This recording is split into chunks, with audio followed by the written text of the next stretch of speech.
स्वागत करता हूं आप सभी को। तो आज का वीडियो होने वाला है कम्युनिटी हेल्थ नर्सिंग सेकेंड जो कि थर्ड ईयर का है।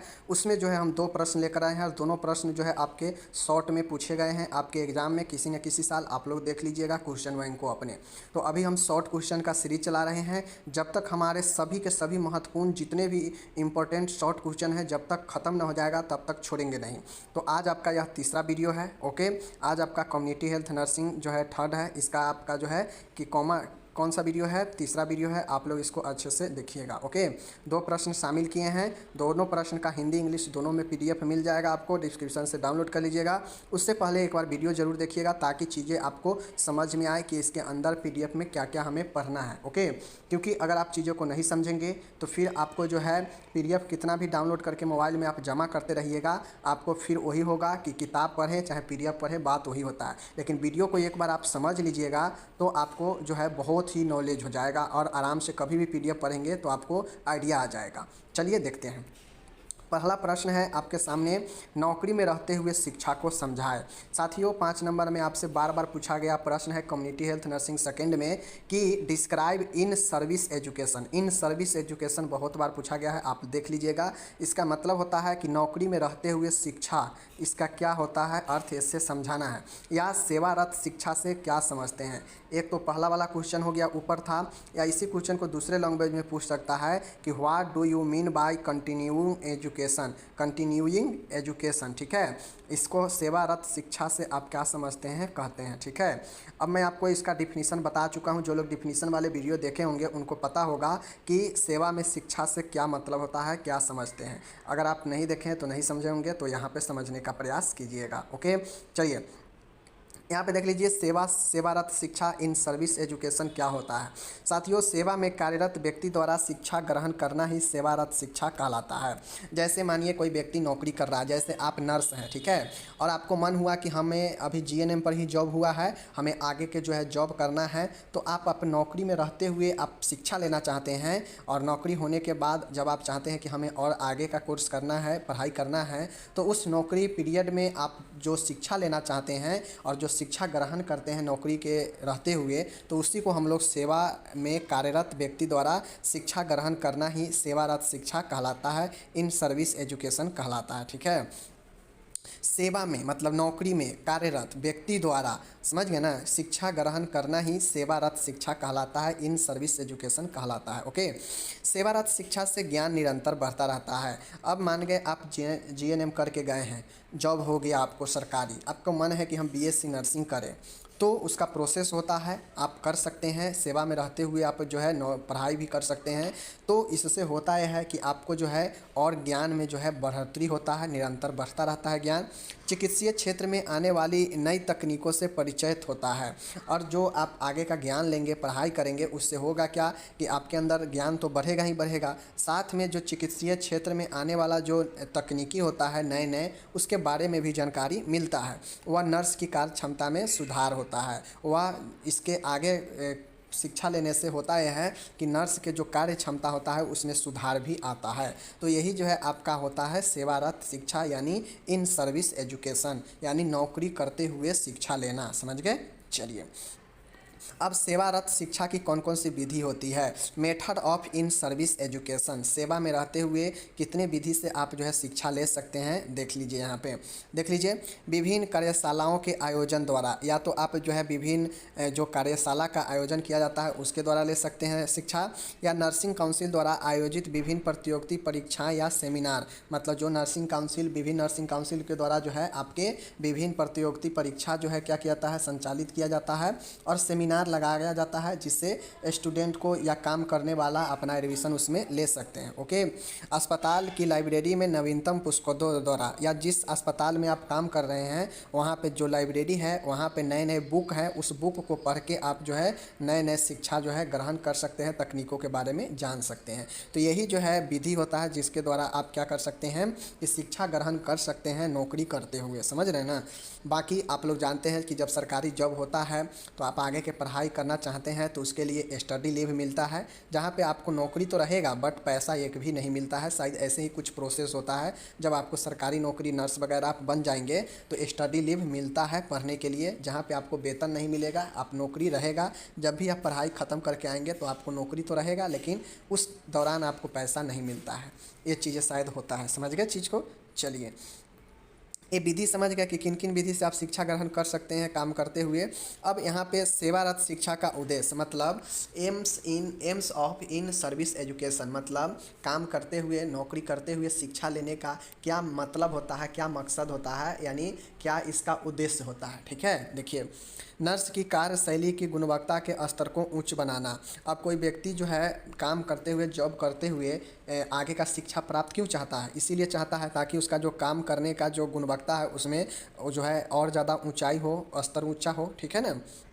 ये है नर्स के नवीनतम तकनीकी ज्ञान उपलब्ध कराना। अब नर्स का जो तकनीकी ज्ञान है, टेक्निकल ज्ञान है, उसमें और ज़्यादा जो है मॉडर्नाइजेशन लाना, नवीनतम लाना। ठीक है, नर्स के सेवारत शिक्षा हासिल करने से नई तकनीकों का हस्तांतरण जूनियर नर्स व अन्य कर्मचारी को आगे होता है। ठीक है, अब इसमें होता यह है कि जो नर्स होते हैं, मतलब जो आपको अगर आपको स्टेट में जॉब हो गया नर्स में, एज ए नर्स, अब आके नर्स जॉब हो गया, कुछ दिन के बाद आपका मन बना कि हम जीएनएम ही किए हुए हैं, हमको अब पोस्ट बीएससी नर्सिंग करना है, तो आप आगे शिक्षा लेने जाएंगे तो क्या होगा, उससे आपके अंदर नए कौशल, नए तकनीक तो आएगा ही आएगा, मॉडर्न तकनीकी से लैस आप होंगे ही होंगे। साथ में जो आपके जूनियर नर्स होंगे या जो अन्य कर्मचारी होंगे, तो वो जो नई नई तकनीक होता है वह उनको भी आप बता पाएंगे इनके बारे में, समझ गए ना, क्योंकि आप सीख कर आएंगे तो उनको बताएंगे ही, समझ रहे हैं। चलिए, चौथा देखिए, कार्यस्थल पर उपलब्ध शिक्षा उपकरणों व सामग्री का लाभ उठाना।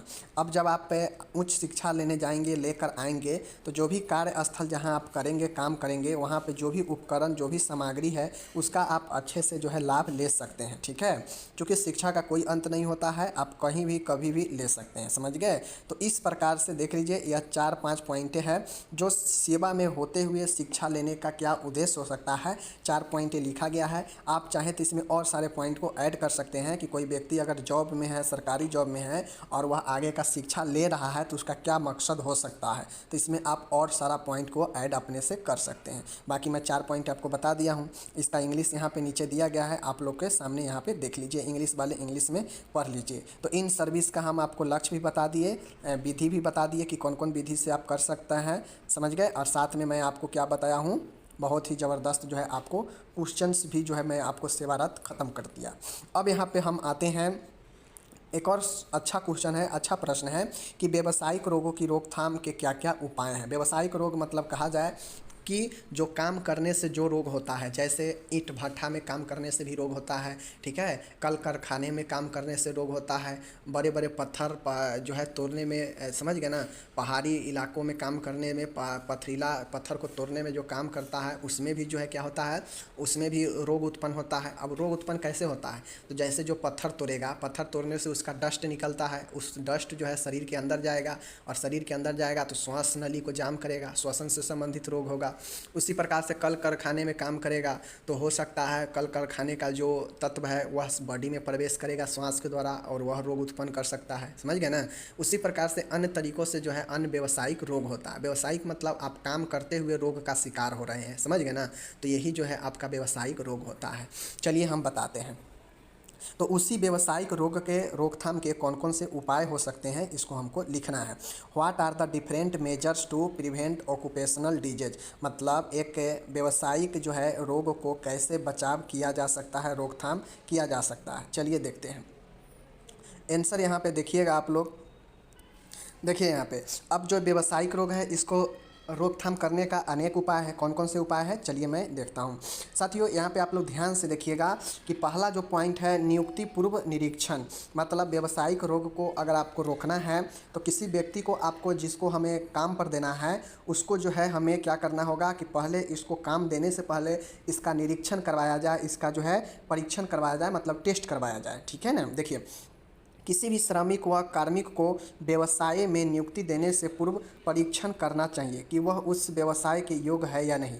इस परीक्षण का मुख्य उद्देश्य व्यक्ति को उसकी क्षमता के अनुसार उपयुक्त कार्य में लगाना है। आप लोग देखते होइएगा कि आप कोई भी जॉब में जाते हैं तो आपको फिटनेस टेस्ट कराया जाता है, मेडिकल टेस्ट कराया जाता है। क्यों कराया जाता है?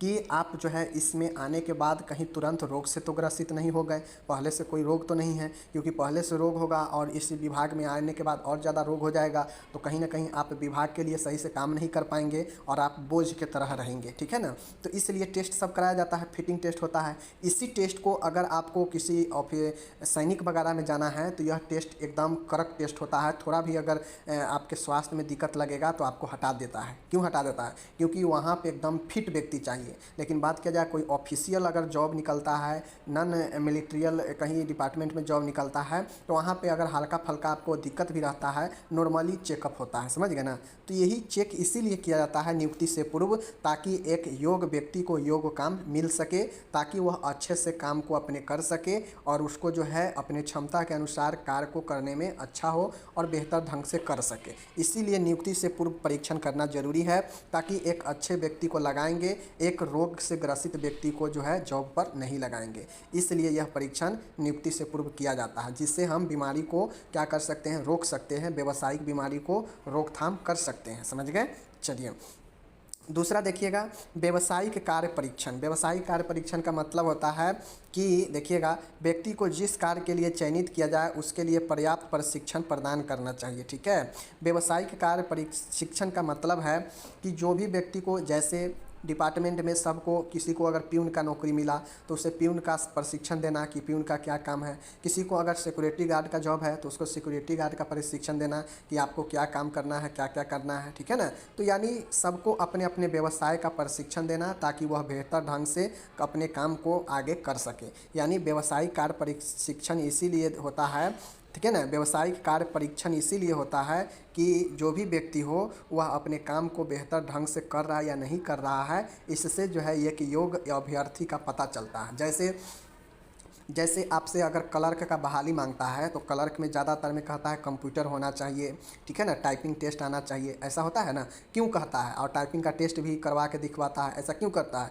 ताकि आप जो काम को खोज रहा है, जो व्यवसाय को खोज रहा है कि ये कंप्यूटर वाला और टाइपिंग वाला चाहिए, तो अगर ऐसे में वो टाइपिंग टेस्ट नहीं लेगा तो वहाँ पर तो नॉर्मल व्यक्ति भी सेलेक्ट हो जाएगा। जिसको टाइपिंग आता है वो भी होगा, हो सकता है, जिसको टाइपिंग नहीं आता है वो भी जो है सेलेक्ट हो सकता है। तो ऐसे में बाद में जिसको टाइपिंग नहीं आता है और उसको सेलेक्ट कर लिया जाएगा तो वो अपने काम को नहीं कर पाएगा, जिससे प्रॉब्लम होगा। ठीक उसी प्रकार से अगर कोई व्यवसाय में किसी को, अगर समझ रहे हैं ना चीज़ को, कि अगर किसी को व्यवसाय में चयनित किया जाता है तो उसका परीक्षण किया जाता है उसके कार्य को। समझ गए? यही जो है आपको जो है चीज़ें दिया गया है। तीसरा है यहाँ पे कार्यकाल में स्वास्थ्य आकलन, ठीक है। व्यवसायिक कार्यकाल के दौरान नियमित रूप से स्वास्थ्य आकलन किया जाना चाहिए, ताकि किसी भी प्रकार के रोग का निदान किया जा सके। समय समय पर मेडिकल कैंप लगाकर सभी कर्मचारियों का स्वास्थ्य परीक्षण करें, जैसे रक्त जांच, आँख जांच आदि जांच। अब आप लोग देखते होइएगा जो बड़ा बड़ा कंपनी होता है, ठीक है ना, जो बड़ा बड़ा कंपनी होता है, देखते होइएगा कि उस कंपनी का सभी जो लेबर होते हैं वह जो है हमेशा समय समय पर अपने मेडिकल चेकअप कराते रहते हैं, या फिर कंपनी ही जो है अपने कंपनी में बुलाकर और मेडिकल टीम बुलाकर और कंपनी जो है टेस्ट वगैरह सभी कर्मचारी का करवा देती है कंपनी ही। क्यों? क्योंकि ताकि जो भी हमारे कर्मचारी इस कंपनी में काम कर रहा है उनके स्वास्थ्य का आकलन किया जा सके समय समय पर, और अगर कोई दिक्कत होगा तो उसका निदान और उपचार हो जाएगा तो ठीक हो जाएगा। समझ गए ना? इसलिए कैंप लगाकर रक्त परीक्षण, आँख परीक्षण, स्वास्थ्य परीक्षण सब चीज़ कर्मचारी का करवाया जाता है। समझ गए चीज़ को? तो यही है कार्यकाल में स्वास्थ्य आकलन, मतलब काम के दौरान जॉब पीरियड में स्वास्थ्य आकलन जो है ज़रूरी है। समझ गए? एक स्वास्थ्य में एक जो है रोगों को रोकने के लिए, ठीक है। नेक्स्ट देखिएगा, चिकित्सीय उपचार। चिकित्सीय उपचार का मतलब होता है कि किसी प्रकार के रोग निदान होने पर पर्याप्त चिकित्सीय उपचार उपलब्ध कराया जाना चाहिए। एक व्यवसायिक जो है एक व्यवसायी में काम करने में जो रोग को रोकथाम है, उसमें एक उपाय ये भी है कि चिकित्सीय उपचार होनी चाहिए पर्याप्त मात्रा में। अगर किसी रोग के लिए पर्याप्त मात्रा में चिकित्सीय उपचार नहीं उपलब्ध है तो फिर जो है वहाँ पे क्या होगा, दिक्कत होगा। समझ गए ना चीज़ को? तो फिर रोग निदान वहाँ पे असंभव हो जाएगा। इसलिए चिकित्सीय उपचार जरूरी होता है एक अच्छे जो है, समझ रहे ना चीज़ को? चलिए नेक्स्ट है 5वां में स्वास्थ्य शिक्षा। स्वास्थ्य शिक्षा का मतलब होता है कि जितने भी एक कंपनी में मानिए लेबर काम कर रहा है, कर्मचारी काम कर रहा है, तो सभी को पर्याप्त मात्रा में स्वास्थ्य शिक्षा प्रदान करनी चाहिए ताकि वह अपने आप को रोग व दुर्घटना से बचा जा सके। क्योंकि हम लोग देखते हैं कि व्यवसाय में बहुत सारे कल कारखाने वाले जहाँ पे फैक्ट्री है, कंपनी है, वहाँ पे देखते होइएगा आए दिन कि जो लोहा वाला कंपनी में रड गिर जाने से 4 आदमी का मृत्यु हो गया, ठीक है ना, बॉयलर फटने से इतना व्यक्ति का मृत्यु हो गया कंपनी में। तो ये सब क्या है, एक व्यावसायिक दुर्घटना ही है, एक व्यावसायिक रोग ही होता है जिसको रोकथाम आप जो है स्वास्थ्य शिक्षा देकर कर सकते हैं कि बताया जाएगा स्वास्थ्य शिक्षा में कि अपने आप को रोग और दुर्घटना से कैसे बचाया जाना चाहिए। तो यह स्वास्थ्य शिक्षा हो गया। ओके, एंड नेक्स्ट है 6 नंबर का कर्मचारी राज्य बीमा अधिनियम के अंतर्गत पंजीकृत, यानी प्रत्येक उद्योग और व्यवसाय को अपने कर्मचारियों का कर्मचारी राज्य बीमा के अंतर्गत जो है पंजीकृत कराना चाहिए ताकि वह स्वयं व अपने परिवार को सरकार द्वारा ईएसआई अस्पतालों में निःशुल्क चिकित्सीय सुविधा प्राप्त कर सके। अब यहाँ पे देखिए, हम लोग जानते हैं कि सबका जो भी लिमिटेड कंपनी में या प्राइवेट लिमिटेड में काम करता है तो उसका एक ईएसआई कार्ड होता है, समझ गए ना। इसके तहत होता है कि जो भी कंपनी है वो कंपनी अपने कर्मचारी को ईएसआई जो है प्रोवाइड करती है, समझ गए, राज्य बीमा के अंतर्गत जो है पंजीकृत करवाती है, जिससे होता यह है कि काम करने वाले जो भी व्यक्ति है वह अपने परिवार को सरकार द्वारा जो ईएसआई अस्पताल है वहाँ पे निःशुल्क चिकित्सीय सुविधा ले सकता है। तो यही जो है कर्मचारी राज्य बीमा अधिनियम के अंतर्गत पंजीकृत जो है आवश्यक होनी चाहिए। 6वां पॉइंट। 7वां पॉइंट है यहाँ पे देखिएगा सुरक्षात्मक वातावरण। सुरक्षात्मक वातावरण के मतलब है कि प्रत्येक उद्योग या व्यवसाय में कर्मचारी को सुरक्षात्मक वातावरण उपलब्ध कराना चाहिए। बिल्कुल सही बातें हैं। सुरक्षात्मक अगर वातावरण नहीं रहेगा तो वहाँ पे हो सकता है शॉर्ट सर्किट लग सकता है, मशीन के कवर फट सकता है, ठीक है, आग से नहीं बचा जा सकता है, अग्निशामक यंत्र जो है ये सब जो है पर्याप्त मात्रा में होनी चाहिए। मतलब सीधा समझिए कि एक ऐसा वातावरण वहाँ पे तैयार करना चाहिए किसी भी कंपनी या किसी भी व्यवसाय में जहाँ पे काम कर रहे हैं जो भी कर्मचारी है उसको सुरक्षा मिले, वह अपने आप को सुरक्षित महसूस कर सके उस वातावरण में। जैसे शॉर्ट सर्किट से बचाव के लिए, ठीक है, काम करना चाहिए कंपनी को, मशीनों के कवर को सही से लगे होना चाहिए ताकि उसके संपर्क में कर्मचारी ना आए, आग से बचाव के लिए अग्निशामक यंत्र होना चाहिए, पर्याप्त मात्रा में निकासी द्वार होना चाहिए ताकि कोई अगर ऐसा दुर्घटना हो तो लोग जल्दी से जल्दी जो है भाग सके निकासी द्वार के द्वारा। तो ये सब सुरक्षात्मक वातावरण होना बहुत ज़रूरी होता है, समझ रहे हैं। चलिए 8वां देखिएगा प्राथमिक चिकित्सा कक्ष। अब सभी कंपनी सभी व्यवसाय में अपने अपने एक जो है एक फर्स्ट एड जो है ट्रीटमेंट कक्ष रखना चाहिए जहाँ पे सभी प्राथमिक चिकित्सा के लिए जो भी सामग्री होती है सभी उपलब्ध होनी चाहिए ताकि कोई भी दुर्घटना होने पर कर्मचारी को तुरंत जो है फर्स्ट एड देकर उसकी जान बचाई जा सके, समझ रहे हैं। इसलिए प्राथमिक चिकित्सा कक्ष होना बहुत ज़रूरी है, समझ रहे हैं। 9वां यहाँ पे देखिएगा आप लोग, और आखिरी है इंडियन फैक्ट्रीज अधिनियम। इंडियन फैक्ट्रीज अधिनियम का मतलब होता है कि प्रत्येक व्यवसाय व उद्योग को इंडियन फैक्ट्री अधिनियम अथवा अन्य राजकीय व केंद्रीय सरकार द्वारा निर्धारित नियमों के अनुसार ही व्यवसाय को स्थापित करना चाहिए, उनके नियमों व कानूनों को पालन करना चाहिए। अब हम लोग जानते हैं कि फैक्ट्री इंडियन फैक्ट्री अधिनियम है। अब इस अधिनियम के तहत जो है होता यह है कि जितने भी राज्य और केंद्र में जो भी नियम है उस सभी नियम को व्यवसाय को जो है चालू करना चाहिए। नियम के तहत ही कोई भी कंपनी है उस कंपनी को फैक्ट्री अधिनियम को मानना चाहिए, पालन करना चाहिए और उसी के तहत अपना उद्योग और व्यवसाय को शुरू करना चाहिए। इससे होगा ये कि अगर वो नियम कानून को पालन करेगा तो जो मापदंड रखा गया है कानून में कि व्यवसाय और कंपनी खोलने के लिए, उस मापदंड के तहत ही वह कंपनी और व्यवसाय शुरू करेगा तो लोगों को भी इससे सुरक्षा हो पाएगा, समझ गए। तो यही जो है चीज़ें इंडियन फैक्ट्रीज अधिनियम होता है, समझ गए। इसमें बहुत सारे चीज़ दिए गए हैं इस अधिनियम में जिसमें कर्मचारियों से रिलेटेड, कंपनी से रिलेटेड हर एक बहुत सारे चीज़ दिए गए हैं। तो ये आपका 9 हो गया और इस प्रकार से आपका यहाँ पे इंग्लिश दिया गया है और ऊपर में हिंदी था। आप लोग इसको पढ़िए और ध्यान से पढ़िएगा तो आप चीज़ों को आसानी से कर लीजिएगा। इसमें 9 ही पॉइंट है। एक बार और देख लीजिए क्वेश्चन क्या था आपका। क्वेश्चन समझना बहुत ज़रूरी होता है। क्वेश्चन यही था कि व्यावसायिक रोगों की रोकथाम के क्या क्या उपाय है, मतलब ऑक्यूपेशनल डिजीज को प्रिवेंशन करने के कौन कौन से उपाय हैं। तो 9 उपाय हैं। नियुक्ति से पूर्व परीक्षण करना चाहिए, व्यावसायिक कार्य का परीक्षण करना चाहिए, कार्यकाल में स्वास्थ्य का आकलन करना चाहिए, चिकित्सीय उपचार होनी चाहिए, स्वास्थ्य शिक्षा देनी चाहिए, कर्मचारी राज्य बीमा अधिनियम के अंतर्गत पंजीकृत होनी चाहिए एंड सुरक्षात्मक वातावरण होनी चाहिए। और नेक्स्ट है 8वां प्राथमिक चिकित्सा कक्ष होनी चाहिए। और 9वां है इंडियन फैक्ट्रीज अधिनियम जो है सभी कंपनी सभी व्यवसाय को मानना चाहिए। और इस यही 9 पॉइंट जो है आपको ऑक्यूपेशनल डिजीज को रोकथाम करने का उपाय है, व्यावसायिक रोगों को जो है रोकथाम करने का सबसे जो है बेहद बड़ा उपाय है। तो यही जो है आपके 5 नंबर में पूछा गया है बहुत बार, तो आप लोग देख लीजिएगा। बाकी यहाँ पे CHN आपका 2 का जो है यहाँ पे तीसरा वीडियो समाप्त होता है, जिसमें 2 क्वेश्चन हम लोग किए हैं, ठीक है। इन सर्विस एजुकेशन और रोकथाम के लिए विभिन्न उपाय। ओके, चलिए मिलेंगे अगले वीडियो में। PDF आपको डिस्क्रिप्शन में मिल जाएगा, डाउनलोड कर लीजिएगा।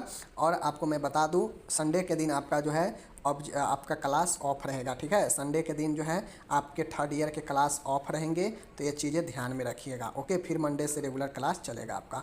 ओके, चलिए धन्यवाद।